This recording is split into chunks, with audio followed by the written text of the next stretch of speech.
सरपंच संतोष देशमुख हत्या प्रकरण संपूर्ण राज्यभरात गाजतंय। या हत्येत सहभागी आरोपींना पोलिसांनी गजाआड केले, तर कृष्ण आंधळे हा आरोपी अद्याप मोकाटच आहे। त्याचा पोलीस कसून शोध घेत आहेत। तर या हत्येचा मास्टरमाइंड समजला जाणारा वाल्मिक कराड याच्यावर खंडणीचा गुन्हा दाखल करण्यात आलाय। या प्रकरणातील 7 आरोपींवर मोक्का लावण्यात आलाय, तर एकटा वाल्मिक कराड मोक्क्यातून सुटलाय। पण कराडची मोक्कातून जरी सुटका झाली असली तरी त्याच्यावर कारवाईचा फास आवळण्यात आलाय।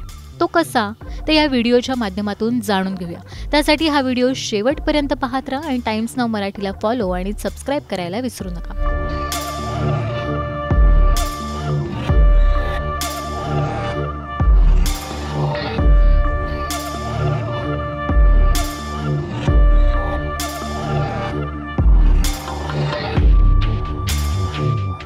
9 डिसेंबरला सरपंच संतोष देशमुख यांची अतिशय क्रूर पद्धतीने हत्या करण्यात आली। या हत्या प्रकरणातले सर्व आरोपी हे गुन्हेगारी पार्श्वभूमी असल्याची माहिती पोलिसांनी दिली आहे। हत्येतील प्रत्येक आरोपीवर बीड जिल्ह्यातल्या पोलीस ठाण्यामध्ये गुन्हा दाखल आहे। यावरून बीड जिल्ह्यातलं गुन्हेगारीचं साम्राज्य किती मोठं आहे याची जाणीव होते।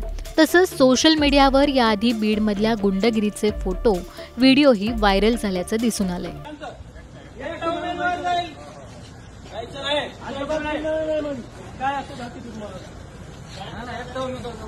निवडून आले असतात त्या कानाखाली वाजवतात, त्याला वाल्मिकांना म्हणतात। डीएमपीएम सोडूनच द्यावं, तुमची जिरवायला फक्त वाल्मिकांनाच बास आहे। #वाल्मिकांना।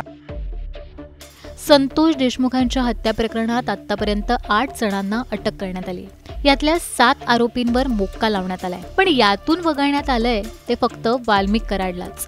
वाल्मिक कराडवर फक्त खंडणीचा गुन्हा दाखल करण्यात आला असून कराड सध्या जेलमध्ये आहे। पण मोक्का लागला नसला तरी वाल्मिक कराड भोवतीचा फास मात्र आवळण्यात आलाय। खंडणीच्या गुन्ह्यातील आरोपी असलेल्या वाल्मिक कराडचा शस्त्र परवाना रद्द करण्यात आलाय। वाल्मिक कराडवर याआधी 14 गुन्हे दाखल होते, त्यापैकी 10 गुन्हे निकाली निघालेत, तर 4 गुन्हे हे न्यायप्रविष्ट आहेत। वाल्मिक कराडने 1996 मध्ये पिस्तुलाचा परवाना काढला होता, मात्र आता परवाना रद्द करून जिल्हाधिकाऱ्यांनी वाल्मिकला झटका दिलाय।